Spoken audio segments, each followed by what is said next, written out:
Estamos en su espacio Economía al Día. Hoy tenemos con nosotros a Nexi. ¿Qué tal, Nexi? Bien, ¿y tú? Bien, tú sabes que candidata. Cuando no está presa la están buscando. Entonces, ahora, ayer se hizo una operación en una mano, que tiene 3 fracturas ahí. Ay, Dios y mío. ya tú sabes. Eso fue en Fitur, que se cayó. No, ya se cayó en Navidad en Estados Unidos. Ah, ya. Creía que era en Fitur que lo había tumbado. No, bajando un sótano, creo que voló una escalera, una cosa, ya tú sabes. Y en este mundo que está tan convulso, donde las presiones de las grandes potencias se revierten sobre las pequeñas, hay que decir que caerse no es tan fácil. Bueno, caerse es fácil. Bueno, caerse es fácil, pero levantarse o resistir, como en el caso de Cuba. Y tú sabes que ahora la medicina es un lujo. Claro, realmente es así. No todo el mundo tiene cómo cubrir. No importa que tú tengas el mejor seguro médico y lo que sea, como quiera, hay que invertir un dinero para cualquier tratamiento que sea, por simple que sea. La situación aquí de la seguridad social y el seguro familiar de salud del sistema se ha complicado de una manera que es deprimente y decepcionante. Escuchamos continuas quejas de personas, afiliados y afiliadas, que ni siquiera están recibiendo los medicamentos que deben recibir por las enfermedades permanentes, como la hipertensión, la diabetes, de uso continuo, que le deben ser entregados a los afiliados y afiliadas a través del programa de promoción y prevención que deben garantizarle las administradoras de riesgos de salud. Bueno, eso no pasa en todas. En la mía sí pasa, a mí me lo entregan, pero no en todas pasa. Nessie, ¿y el frito se fue rápido? Ay, sí, yo que estaba también, porque a mí me encanta ese clima. Bueno. No agudo como en los países fríos, pero sí ligero como en como el era nuestro. Antes aquí en la ciudad, porque yo recuerdo que nosotros éramos pequeños, dormíamos con frisa para esta época. Exactamente, y teníamos abriguitos. Pero el cambio climático, tú sabes, por eso tenemos a alguien aquí que sabe de eso. Sí, que ha estado luchando como un fantasma ahora. Aunque ese no es el tema precisamente, sí, pero es uno de los temas, tú sabes. Sí, se relaciona porque se trata de la preservación de nuestros recursos naturales para tener una vida mucho más placentera. Y tenemos con nosotros al doctor Luis Carvajal, quien es el coordinador de la Comisión Ambiental de la Universidad Autónoma de Santo Domingo y miembro de la Academia de Ciencias, con quien vamos a tratar sobre, aunque alguna gente puede pensar que no es economía, pero todo lo que tiene que ver con medio ambiente y parques nacionales es transversal a todo. Eso es la base de la economía. Exacto. ¿Qué tal? ¿Cómo está? Muy bien, y ciertamente no hay economía sin transformar naturaleza para convertirla en bienes y servicios. Y la naturaleza es lo que nos preocupa a los ambientalistas, sobre todo por eso. Imaginémonos el sur, si nosotros no tuviéramos la naturaleza que tiene, si hubiera la posibilidad de hacer un proyecto turístico. O sea, toda la base de la inversión turística se basa en que allí hay unos atractivos, hay unas dinámicas funcionales. Para yo poder tener un buceo de corales debe haber corales.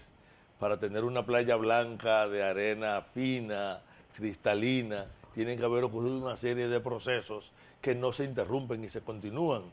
Y para poder tener una diversidad tan atrayente como la del Parque Jaragua, el Parque Jaragua tiene que seguir siendo lo que es. De hecho, es el soporte de la inversión turística. Igual que una área protegida como Valle Nuevo es el soporte de la producción agrícola.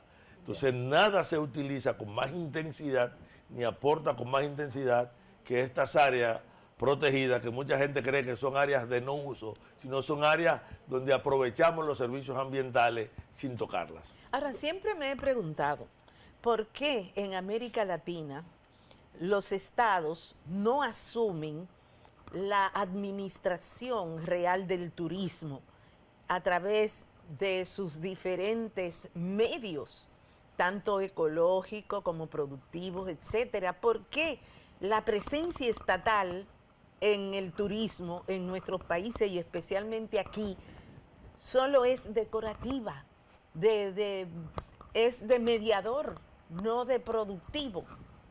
Bueno, eso escapa un poco a la visión ambiental, pero está claro que los estados muchas veces lo que son es representantes de los sectores que hacen esa cosa, Exacto. de los que invierten Ese es el en el país o desde afuera, a tal grado que incluso todavía las pequeñas intervenciones que tiene el Estado están siendo bombardeadas y hay quienes creen que el Estado debe desaparecer, lo cual es extrañísimo porque lleva a la misma conclusión de la teoría dura, básica del comunismo, que pretendía la extinción del Estado.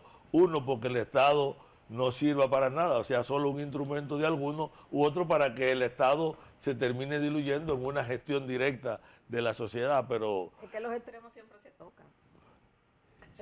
Sí, pero yo creo que en el caso nuestro hay también una relación distinta, porque el Estado es necesario el gestor, el administrador de los bienes patrimoniales. Y la naturaleza es patrimonio, y es el patrimonio sobre el que se desarrolla el turismo. Y la vida y todo. Y yo pienso que, por ejemplo, para una mina o para el turismo o para lo que sea, el Estado tiene 4 papeles fundamentales. Primero, garantizar la parte patrimonial. Lo segundo, que los servicios que se aprovechen o los bienes que se extraigan de allí sirvan para beneficiar a la sociedad que lo está generando, independientemente de que las compañías que lo hagan, quien invierta pueda obtener lo que quiera. Lo tercero, que para mí es lo más importante, garantice la permanencia de esos recursos en el tiempo. Eso de garantizar el derecho de los que no han nacido, pero también garantizar el derecho de los que están ahora. Y por último, está obligado entonces a que para garantizar aquellas 3, de manera punitiva, controlar, legislar, imponer, corregir.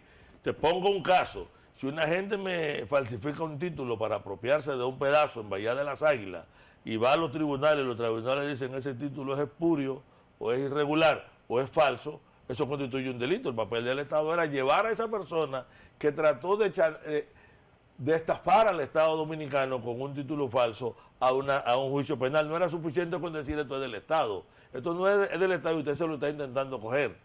Bueno, y eso es lo que está ocurriendo actualmente, que lo hemos visto a usted en las últimas semanas estar hablando, enfrentando. Señalando que hay como un ataque sistemático contra las áreas protegidas. Son fantasmas que reaparecen a través de esos recursos. No, son fantasmas que nunca se han ido. De hecho, no son tan fantasmales, porque tienen un impacto real, directo sobre aspectos físicos. Y en este jueguito han logrado esquilmarle miles de millones de pesos al Estado dominicano. Si tomamos el caso que estamos discutiendo ahora, el del Parque Jaragua, ¿qué hay en Parque Jaragua? La familia Gadala María, que es solo la punta de lanza del Grupo Mota, de los Javieres y de otros sectores que están detrás de terreno en este sitio, no desde ahora. Inversiones del Sur, que es la compañía que los representa, fue de los adquirientes también de buena fe cuando el lío de Bahía de las Águilas. Exacto. Fue de los que fueron a los tribunales y fueron derrotados en los tribunales. Desde el 94-95 se está peleando eso. 96-97 coge otro matiz.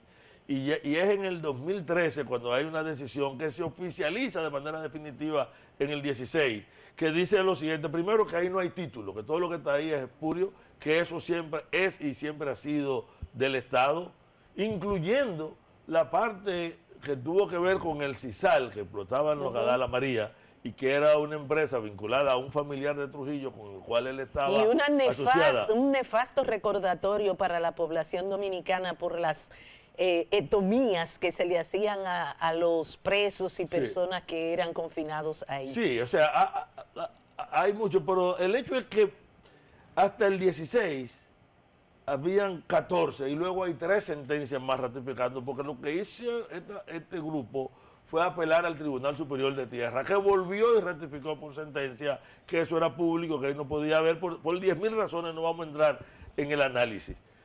17 sentencias ratificando. Entonces, ¿qué hacen ellos?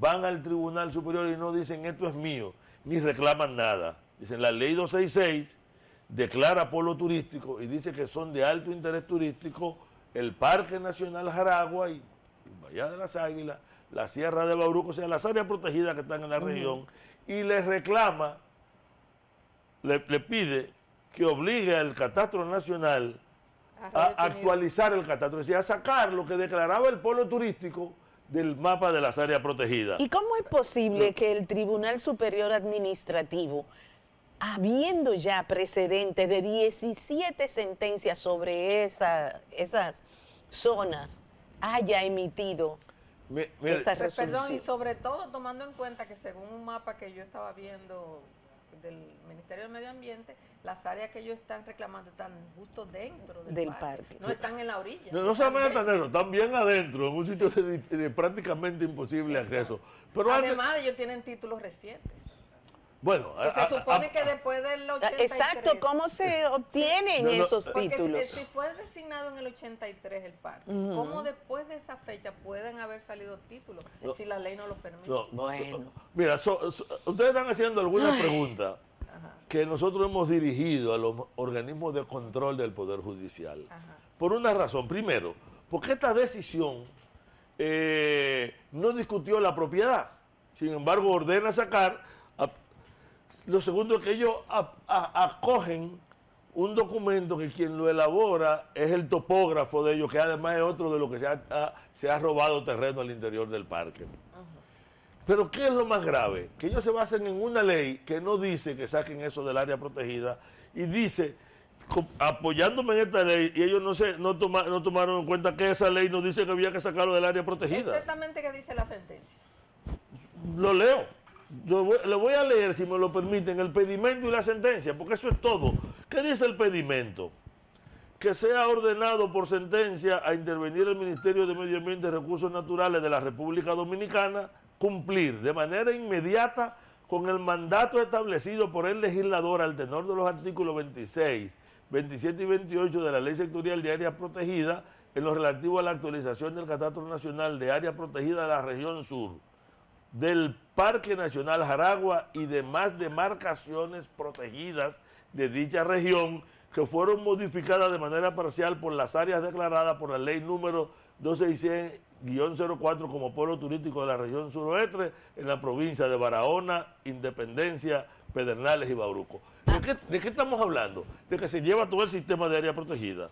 De que lo que le está pidiendo... Ahora, lo que a mí me gustaría saber qué justificación ese recurso de amparo le expone a la justicia dominicana para que proceda a desconocer todo un entramaje legal. Si me permite, voy hacia allá.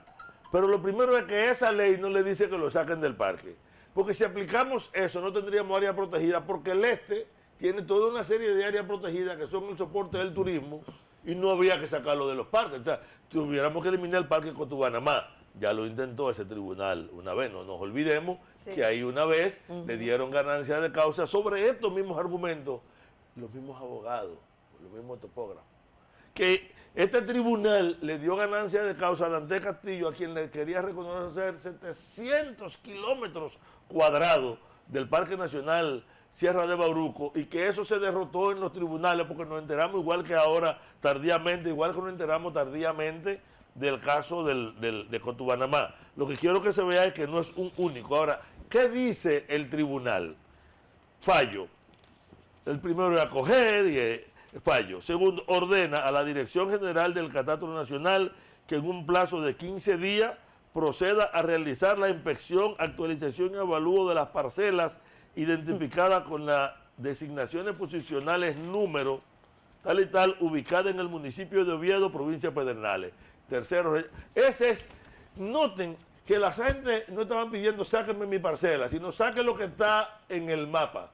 Y ellos sacan las parcelas de lo que están accionando. Si hubieran acogido, o sea, están acogiendo el pedimento, pero si esto se aplica, quiere decir que hay que sacar todo el resto.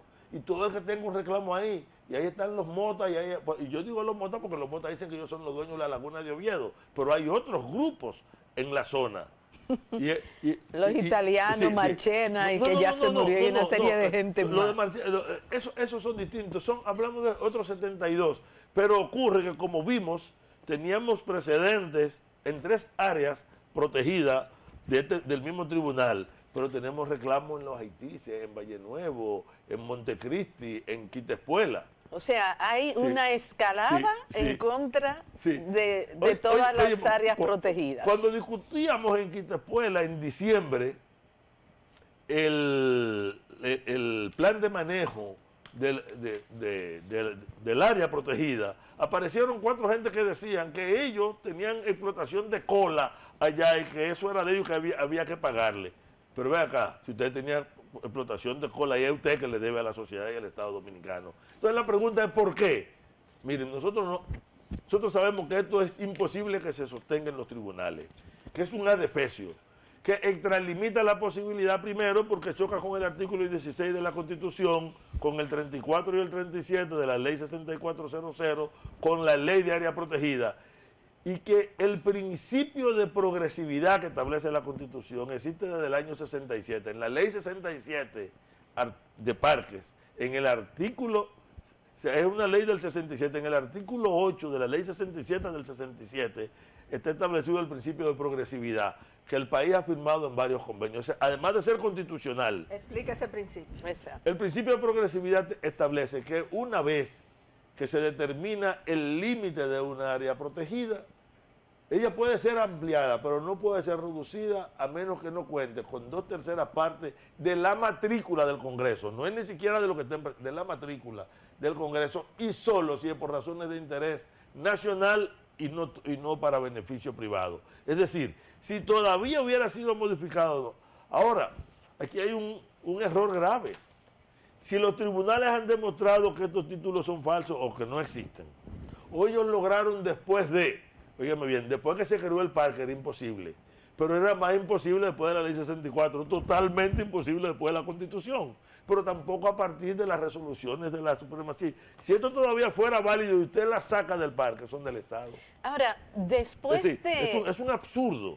Después de la muerte de Trujillo, del derrocamiento de la dictadura, en este país los reclamos de propiedad de tierras, inmuebles y cosas que eran manejadas por la dictadura, frecuentemente, cada cierto tiempo, estamos escuchando que los Vicini reclaman hasta el ensanche Luperón completo y la ciudad colonial que se la dieron. Juan Dolio completo. Óyeme, Juan Dolio, ¿cómo es posible que el Estado Dominicano no tiene facultad para emitir o reafirmar, apuntalar los decretos prohibiendo esos reclamos que atentan contra la soberanía nacional? Eso está muy ligado a la famosa ley de Torrens, ¿no?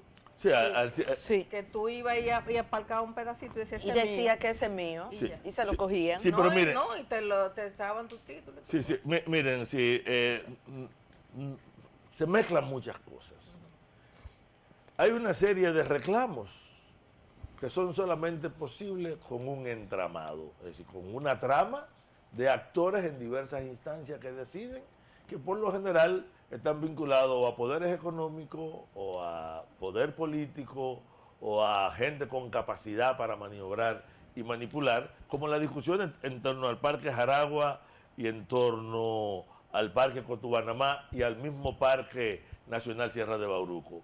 Casos como el de Valle Nuevo, el de Armando Bermúdez y el de otros están vinculados a ese mecanismo de apropiarse y de los vecinos en el sistema Torrens, que estableció la ocupación militar norteamericana, en el cual permitió que gente tomara en extensísimos terrenos, sentó un derecho que se considera sagrado, que es el de propiedad, pero que terminó expropiando a todo el que no pudo entrar en ese mecanismo.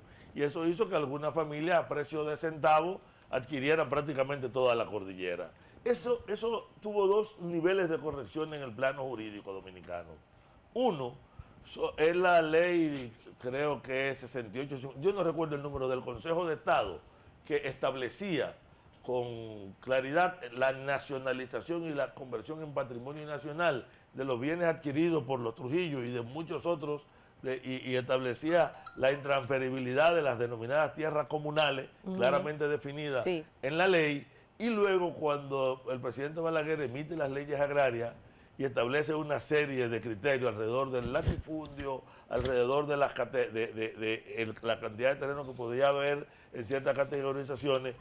Ni la ley agraria se ha cumplido y aquella decisión del Consejo de Estado en mucho le sirvió para que personas vinculadas al poder militar y una parte importante del testaferrato se quedara con parte del terreno. Es el caso de esta familia Gadala Madría que está reclamando, o de una familia que dice que después que usted salió de Barahona hasta que llegó allá a donde está el parque, todo eso es de ellos. O sea, los motas dicen que todo eso es de ellos. Los Gadala María que han tenido muchos pleitos por muchos reclamos de cosas que se querían crear de Trujillo, pero hay que hacer una pausa. Sí. Hagamos la pausa para retornar en breve.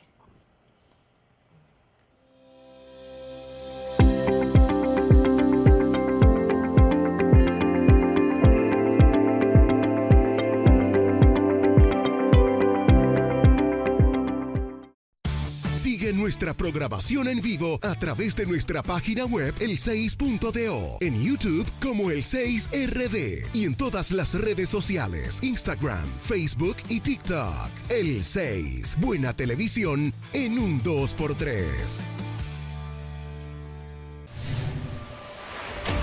¿Tienes una buena propuesta televisiva? El 6 abre sus puertas a nuevas producciones. Acércate a nosotros y únete a la gran familia de la buena televisión. Amplios estudios y un personal técnico calificado, donde la innovación es nuestra mejor carta de presentación. Haz que tu contenido llegue más lejos, con credibilidad y buena imagen. Llámanos al 809-683-2952 y conoce de nuestras ofertas. El 6, televisión popular para gente inteligente.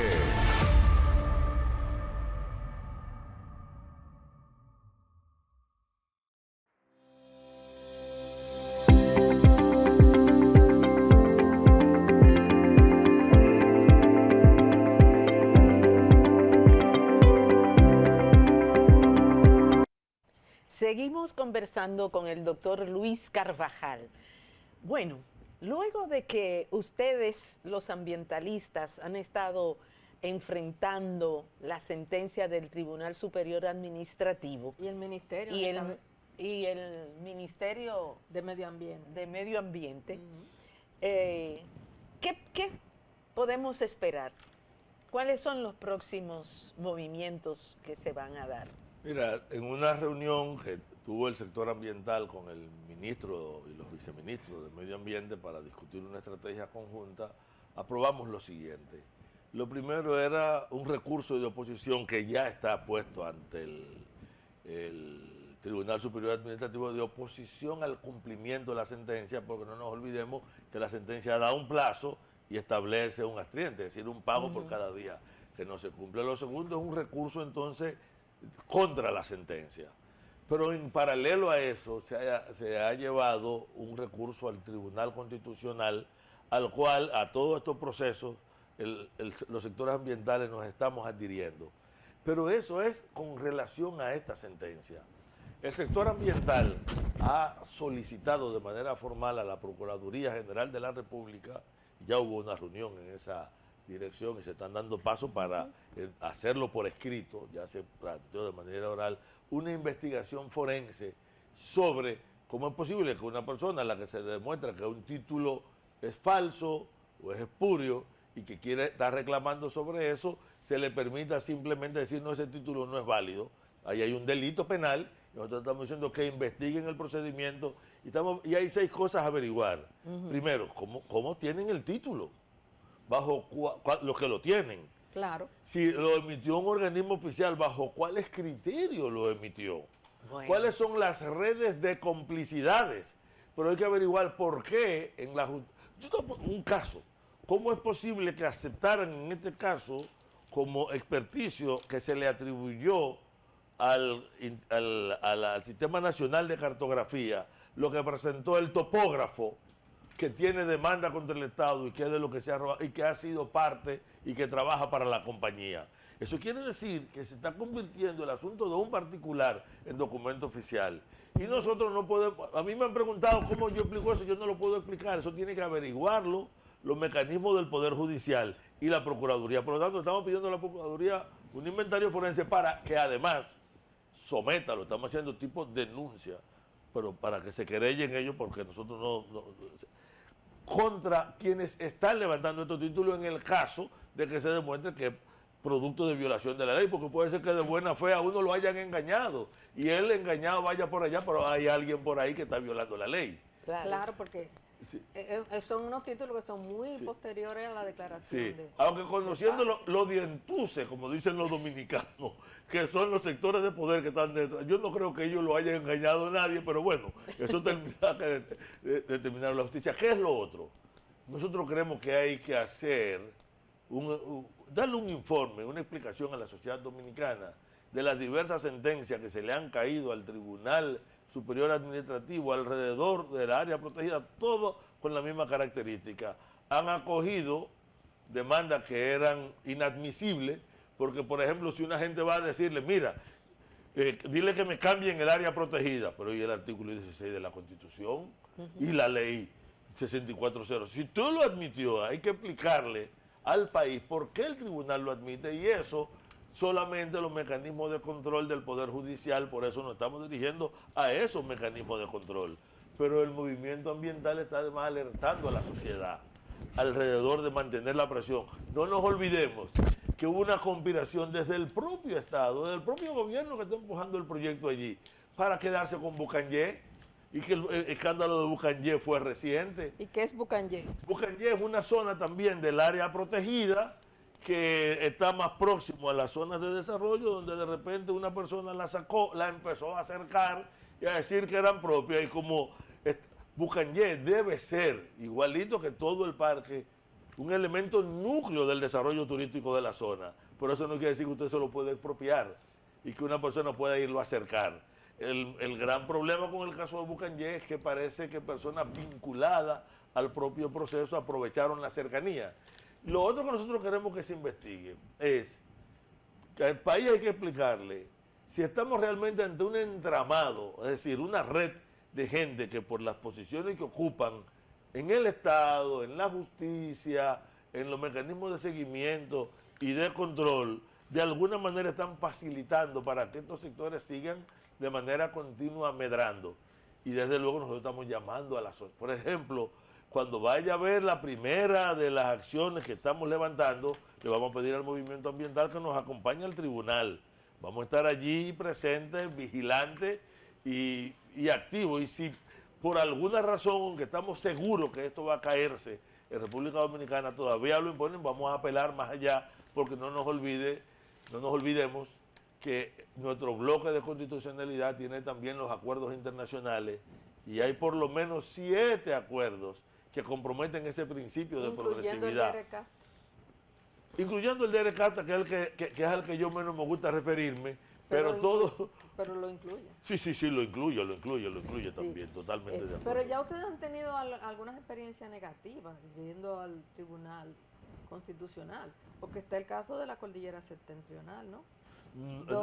Donde ahora se está hablando de que hay mucho interés en la minería y en esa zona por ahí, en esa zona, ¿no? ¿Qué pasa en esa área específicamente? Empecemos, porque nosotros hemos tenido varios casos negativos, fundamentalmente el que tenía que ver con el acuerdo de Escazú, que ellos, pero en sentido general, el Tribunal Constitucional ha validado en todos los casos los reclamos que tienen que ver con áreas protegidas. Lo de la septentrional es una situación distinta.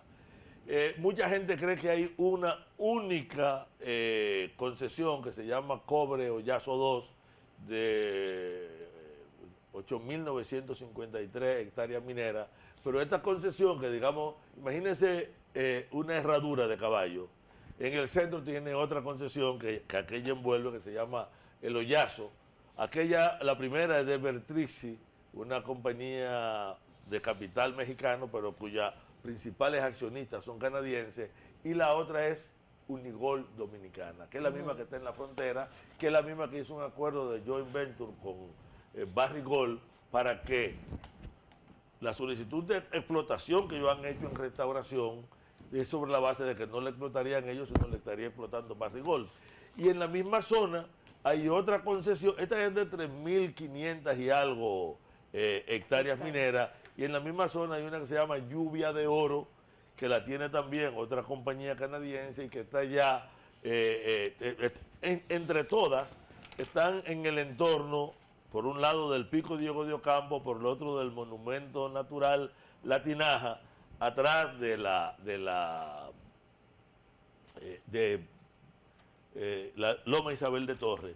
¿Qué ocurre? Que esta es una zona de altísima fragilidad, primero porque geológicamente es muy inestable, ahí hay derrumbes permanentes, es una zona que está atravesada por múltiples fallas y donde hay una acumulación de energía que hace que esperemos en cualquier momento un terremoto macro en la isla. De hecho, todas las predicciones que hay es que el próximo terremoto macro en el Caribe pudiera estar ocurriendo ahí. Eso no, las predicciones no son religiosas en términos sísmicos, pero esta zona, que es de origen volcánico, tiene una enorme capacidad para producir drenaje ácido de roca. Es decir, la exposición por cualquier río tiene una enorme capacidad para acidificar, mucho más que lo que tenemos en Cotuí. Pero es la zona productora de agua, el río Yásica, el río Bajabonico, y 17 acueductos, de ellos 4 grandes, están en esa zona, una zona de captación que drena tanto hacia la costa norte como hacia el Cibao Central, y es fundamental en la estabilidad climática de toda la isla, porque hacer la primera barrera a los vientos que vienen desde el Atlántico, a los vientos alisios, determina no solo lo que ocurre en la propia cordillera, sino lo que ocurre en la cordillera central.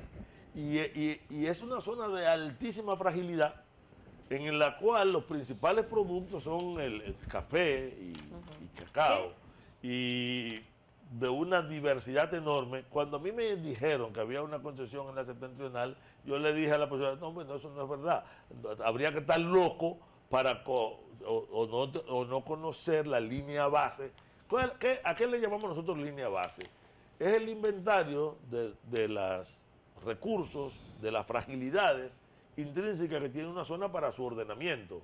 Por eso es que lo primero que dicen cuando le dicen, por ahí hay una concesión, no, ahí hay una concesión, pero no se quiere explotar, es minería, porque minería sabe que solo con la sismicidad que tiene la zona, poder pensar en donde tú colocas una presa de cola en ese lugar para minería metálica de cobre, que es de altísimo riesgo. Las concesiones, las 3, son de cobre, oro, plata y zinc.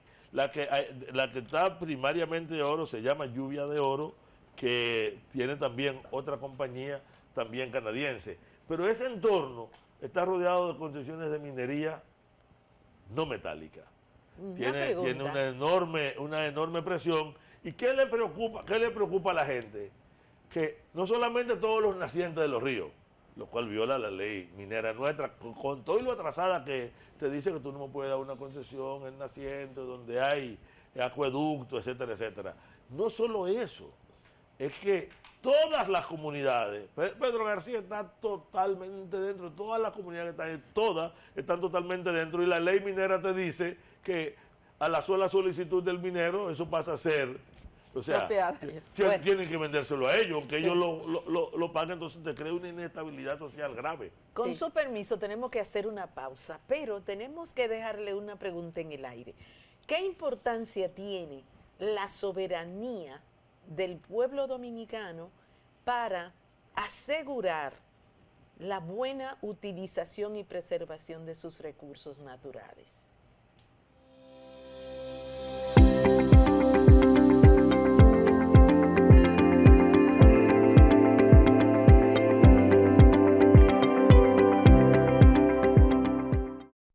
Sigue nuestra programación en vivo a través de nuestra página web el6.do, en YouTube como el6RD y en todas las redes sociales, Instagram, Facebook y TikTok. El 6, buena televisión en un 2x3.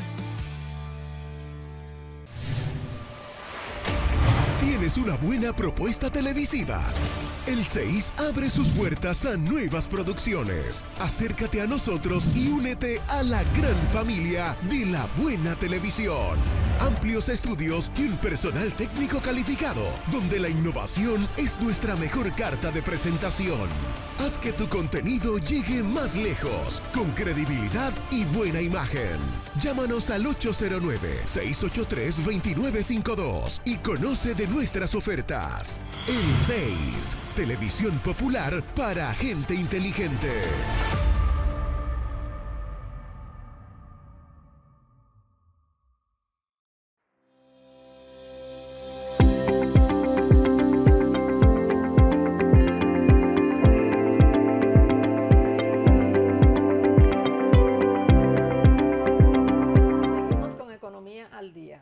Antes de la pausa, Carvajal, Nexti te había hecho una pregunta.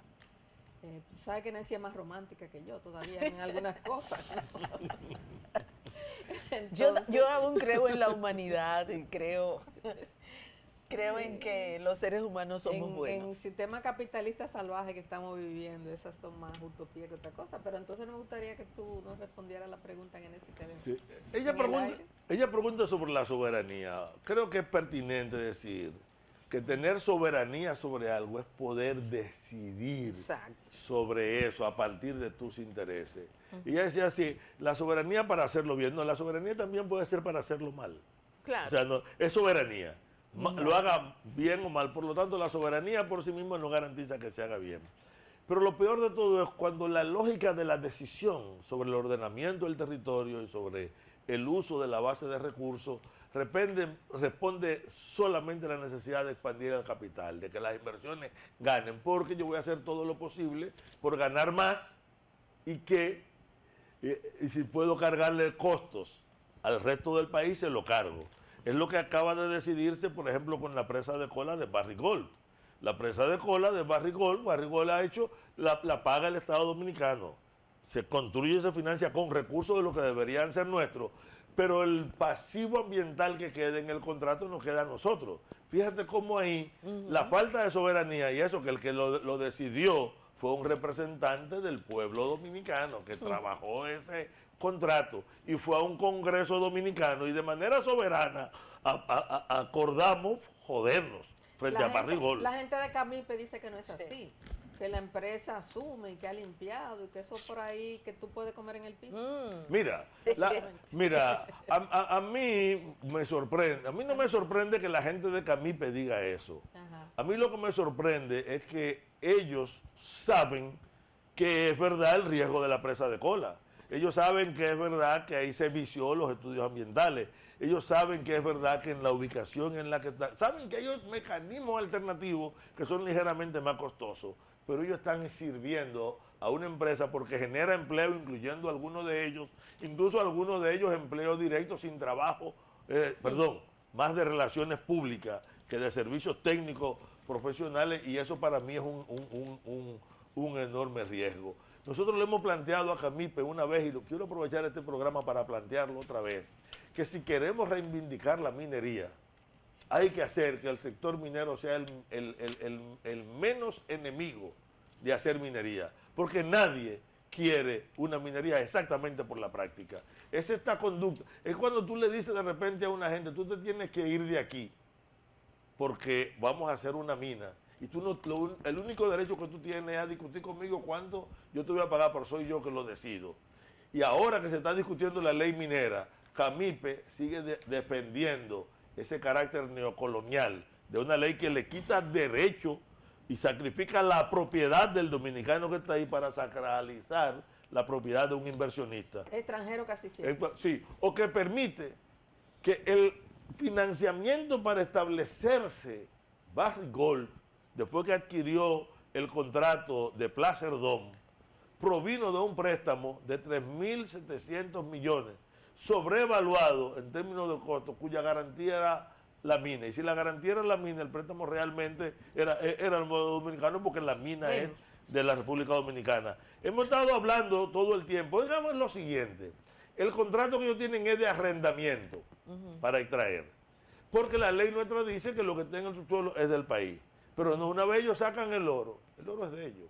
Y nosotros recibimos un impuesto, y eso está planteado discutirlo en la ley, y son parte de dominicanos del sector minero que se quieren negar a que el país reclame la patrimonialidad, o sea, la propiedad de lo que es su patrimonio. Y ellos lo están haciendo de manera soberana. Entonces, yo creo que la soberanía es un concepto que hay que trasladarlo. Hay una soberanía que debe recibir en el pueblo. La soberanía funciona cuando los que representan por delegación de la población ese derecho lo defienden. Exacto, pero nosotros tenemos que de manera soberana elegimos gobiernos que quieren empujar la privatización del agua. Wow. Y lo han intentado todos. ¿No?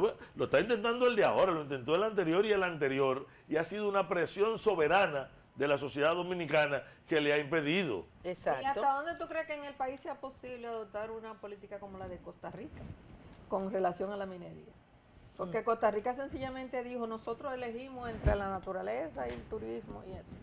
Mira, la gente dice, todo el mundo dice Costa Rica, y es verdad. Tenemos un ejemplo más cercano y quizá más difícil, Puerto Rico. Si Puerto Rico tomó decisiones similares, ¿hasta dónde? Mira, Luis Carvajal, no soy partidario, por ejemplo, de la eliminación de la minería en República Dominicana. Creo que es una necesidad ahora. Yo creo que hay que hacerla donde se puede y como se debe. Hablar de minería en San Juan, o hablar en restauración, o hablar ahora de la cordillera septentrional es un pecado. Fíjense que nosotros hemos peleado con Cerro Maimón las 2 veces que han tenido derrame. Peleamos durante muchos años por el manejo de Falcon Bridge, pero no objetábamos que estuvieran en La Peguera o en Ortega. Ahora, cuando van a Loma Miranda, decimos, ahí no. No, son posiciones claro. Cerro Maimón, que está incluso en una zona crítica, y es un problema. Ustedes nunca han oído un pleito por la ubicación. No, es la Academia de Ciencia y la UAS, son esas instituciones las que le entregan al país un inventario de sitios donde se puede extraer agregado, incluyendo un lugar ahora que es pasmoso lo que está ocurriendo en el Paleocauce del Nigua, donde se le derrumbó un asunto en estos días en una mina que estaba cerrada, porque aunque ese sitio es explotable, no es como lo están haciendo, no es como le dé su gana, o sea, es donde se debe y como se puede. Por lo tanto... Dios mío, pero yo me pregunto, ¿dónde está? ¿Cómo es que el Ministerio de Medio Ambiente no asume su papel como tal de defensor de los recursos, de director de dónde se puede y dónde no se puede? ¿Qué es lo que pasa? Es una política de Estado, porque cuando no le dan los recursos suficientes a un ministerio como ese, te está diciendo por dónde va la política, necesito un problema de eso. Hay política de Estado en 2 direcciones. Ajá. O sea, tu prioridad está donde están los recursos. Exacto. Pero también tú tienes decisiones de carácter. No es posible que, por ejemplo, que parte de la debacle de la permisología obedezca a que te hacen una llamada de palacio. Sí. De que en Puerto Plata el propio ministro de la presidencia intervenga para autorizar cosas que deberían tener un procedimiento en el que ellos no tengan. No es posible que el Ministerio de Medio Ambiente esté dando permiso para seguir eliminando terreno en los humedales de Los Amas o en el Cinturón Verde. Pero yo voy mucho más lejos. Nos queda un minuto. Bueno, por eso tengo que decirlo. Cuando tú vas a la debacle como el relleno de humedales en Samaná, o el problema del debate de cómo operan en Montecristi, es suficiente con decir que es una obra de interés del gobierno para que se haga lo que le dé la gana ahí. Entonces, está claro que no se trata ni siquiera de que no actúen. Lo peor es que actúan a contrapelo de lo que son sus funciones. Y por cierto, hablando, tú mencionabas Loma Miranda. ¿Falcon Bridge definitivamente se fue o sigue siendo eso una presión para que le permitan explotar la zona de Miranda? No, miren, Falcon Bridge nunca iba a explotar Miranda. Primero porque en los inventarios geológicos se hablaba de 22 millones de libras de níquel, en realidad 18 extraíbles, podían llegar a 16, y eso no le iba a dar rentabilidad. Pero tener control de Loma Miranda en un país que está discutiendo la privatización del agua, adquirir el derecho de la cuenca, pensando en algunos de los componentes que estaban vinculados tanto en la ley de alianza público-privada como en la propuesta de ley de agua, que constituían en su conjunto una conspiración contra el patrimonio y el interés natural. Ellos tenían ese interés, además de que al expandir hacia allá estaban orinando, como dicen, marcando territorio en la cordillera central, porque hasta ahora, por suerte, no tenemos ninguna megaminería metálica en la cordillera central. Ellos están al pie de la Loma de la Sal, y en un sitio que está totalmente concesionado. Cuando usted mire el mapa, descubre todo el entorno. Pero Falcondo es una evidencia de lo que hemos reclamado históricamente. Cada vez que hemos dicho, ahí está un pasivo ambiental no cubierto, no, era la misma CAMIPE salía a decir que ellos cumplían, que tenían ¿qué ocurre? Que no han cubierto el 15% de su pasivo ambiental y ahora eso lo tiene el Estado. Pero no solamente eso, ellos no habían cubierto los fondos de seguridad social y el Estado ha tenido que asumir la responsabilidad a sí mismo con el incumplimiento de ellos. Pero ¿y cómo es posible eso? ¿Cómo es posible porque tenemos un Estado súcubo que está permanentemente entregándose a cualquier interés externo y donde cualquier funcionario por 2 pesos hace lo que le dé la gana. Bien, tenemos que hacer una pausa y esperamos que los amigos y las amigas televidentes estén llevando bien esta entrevista también.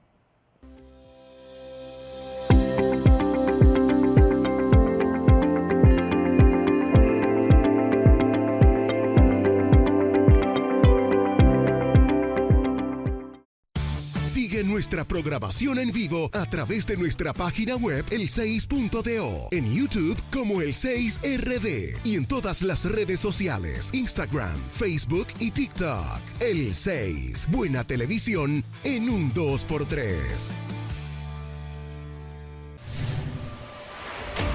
¿Tienes una buena propuesta televisiva? El 6 abre sus puertas a nuevas producciones. Acércate a nosotros y únete a la gran familia de la buena televisión. Amplios estudios y un personal técnico calificado, donde la innovación es nuestra mejor carta de presentación. Haz que tu contenido llegue más lejos, con credibilidad y buena imagen. Llámanos al 809-683-2952 y conoce de nuestras ofertas. El 6, televisión popular para gente inteligente.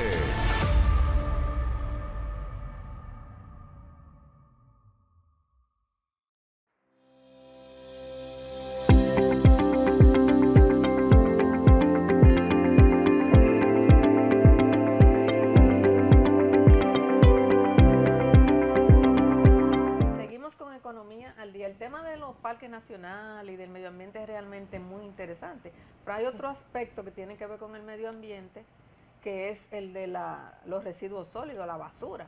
Hay una ley que parece que a los empresarios no les está gustando mucho con relación a eso. ¿Qué pasa con esa ley? ¿Qué está pasando en el país con los residuos sólidos? Ahí vi que comenzaron el proceso de cierre de Duquesa y ese tipo de cosas. Mira, con los residuos sólidos están pasando muchas cosas. Con la ley está claro que hay una oposición de los grupos empresariales a 3 elementos básicos. Al de la responsabilidad extendida. ¿Qué quiere decir? Que si tú te beneficias de la importación de un residuo, tus contribuciones financieras para su colección tienen que ser mayores. Y está claro, porque alguien debe de poner los residuos y alguien tiene que pagarlo. Si alguien tiene que pagarlo, bueno, el que se beneficia de ellos tiene que pagarlo. Aunque ciertamente hay una objeción por el hecho de que quieren cobrar por ganancia neta y no por volumen, pero ya eso es una discusión. Lo otro es quién maneja los recursos del fideicomiso, porque en la ley original se le llegó a dar incluso una capacidad de veto similar a la que tenían en la ley de salud, o sea, en el que los empresarios podían vetar cualquier decisión. El 87, ¿qué es lo otro que está en juicio? El rol que tienen que tener las municipalidades, porque con la revisión que se hizo, se devolvió un papel que se le había quitado a las municipalidades. Claro. Pero también, ¿cuál es la otra oposición? Esta ley te plantea que las cementeras, por ejemplo, deban utilizar un porcentaje de reciclamiento de residuos en la generación de energía, y ellos se están oponiendo a pesar de que eso está en las leyes de residuos sólidos de prácticamente todos los países del mundo. No es un invento, no fue un descubrimiento, no fue que una gente se sentó a pensar si lo ponía o no, es que casi se copió de muchos sitios con menor porcentaje que en muchos otros lugares, exactamente por esta resistencia. Pero esta ley tiene algunos elementos que estamos obligados a analizar. La ley primero, extiende los plazos y además de manera administrativa se están extendiendo para tomar decisiones que ya son impostergables alrededor, por ejemplo, del manejo del fondo. o sea, del poliestireno, que es su nombre técnico. Aquí se ha inventado alguien de un poliestireno biodegradable. Yo no sé por qué no le han dado el premio Nobel, tú sabes, porque mientras todo el mundo está preocupado, no, la verdad porque es que somos originales. lo están utilizando. Hoy mismo en uno de los titulares de uno de los periódicos nacionales aparece alguien hablando del poliestireno del foam, porque así que le llaman biodegradable. Pero eso que tiene que ver también con cómo los pequeños intereses se sobreponen, está creando dos dificultades. Hay un plazo para eliminar los vertederos a cielo abierto y pasar o a plantas de revalorización, que yo creo que es lo correcto, o a relleno sanitario. Y es algo totalmente correctísimo en la ley, pero de prácticamente imposible de emplear en el país por dos razones. Los varios proyectos que han surgido, no existe uno solo que no tenga una sólida oposición comunitaria de donde va. ¿Por qué? Porque como la ley tiene una carencia, que cuando se discutía la ley y cuando se discutió la ley de ordenamiento territorial lo planteamos, y era que había que definir con mucha claridad en la ley de ordenamiento estos espacios y los condicionamientos de tal manera que cuando se decida dónde ir, voy a poner el caso de Sánchez, caso que conozco muy bien porque me ha tocado en Sánchez, y van a poner una planta de revalorización. Cuando nosotros nos llamaron como comisión ambiental, los comunitarios preocupados, nosotros salimos para allá, viendo todos los documentos, para convencer a la comunidad de que era correctísimo, que ese proyecto había que apoyarlo. Cuando llegamos nos dimos cuenta que el estudio mentía alrededor del lugar donde estaba y de las condiciones. Eso hizo que se callara. Eso va a otro sitio y cuando vamos, ¿qué descubrimos? Que de Nagua a Samaná, en ese sitio que es estrecho, la parte alta, hacia un lado la terrena, hacia el otro lado... Cabrera. No, Cabrera no, hacia el otro lado tenemos los manglares del Bajo Yuna, tenemos ese parque nacional, que no hay un sitio en el que tú lo coloques que no sea problemático y que tú no tienes en la estructura legal una solución práctica para ello. Entonces, en toda la discusión, tú descubres una imposibilidad real. ¿Por qué quedó esa imposibilidad? Porque los intereses económicos terminaron marcando las decisiones finales. Y mientras las decisiones de carácter técnico-político en República Dominicana obedezcan a intereses particulares y peor aún, a intereses que tienen capacidad de sobredeterminar. Voy a poner un caso. Quien empezó para distorsionar la primera vez que se aprobó la ley en el 2020 fue el CONEP.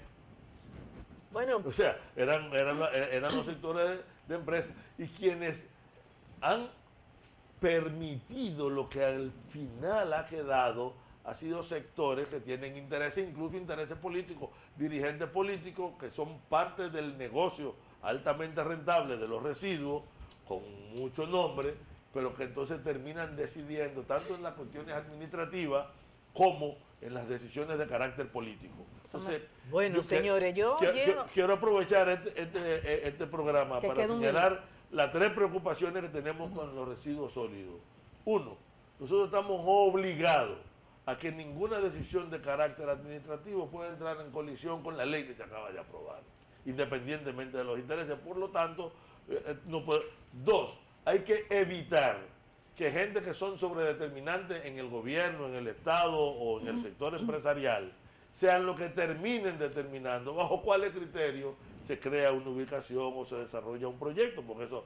Y lo tercero es igual, hay que hacer una estructura de seguimiento y vigilancia a la aplicación de las políticas de residuos sólidos, porque yo le aseguro que hay mucho más basura en todo el mecanismo jurídico de permisología y de seguimiento que en el propio desperdicio que estamos moviendo. Había un señor representante de uno de esos gobiernos de Europa que estaba una vez tratando de financiar el problema la solución al problema de los residuos sólidos en el país, que le decía a mi jefe en esa época que lo menos sucio en eso es la basura. Así mismo. Bueno, la basura es rica, sí. Pero óiganme una cosa. No me quiero ir sin decirte que ojalá el anuncio del gobierno del inicio del cierre de Duquesa sea real y completo. Porque si es así, la sociedad dominicana estará ganando. Yo pienso Pero hay razón, que lo ¿no? peor que le pudo haber pasado a la República Dominicana fue la dictadura de Trujillo, porque ahí se sembró el germen de la corrupción y del interés personal de los sectores que siempre han dirigido nuestra nación. No se piensa en beneficio del pueblo ni a favor de ¿Puedo la decirle algo? colectividad. Lo peor Ya es que el tenemos que- tirano siga vivo. Así, Y eso que- es, y- por y eso que- que lo y digo. que los que vinieron después hayan continuado. Ofrézcome. Y hayan- Pero el tiempo se acabó. Ha estado realmente muy interesante. Esta última parte no es muy económica, pero son las bases, ¿no? Pero tenemos que despedirnos hasta la próxima semana. Muchas gracias, Luis Carvajal. Muy interesante la exposición, como siempre. Y nosotros venimos el próximo. Por cierto, hoy es San Valentín. Yo espero que los regalos estén ahí y que aunque sea una fecha comercial, como casi todas las fechas, pero no importa, aprovechen. Sí, así es, y que ese amor y solidaridad también se exprese en beneficio de Cuba, Venezuela, Nicaragua y todos los países que están siendo oprimidos y sin amor. Hasta la próxima.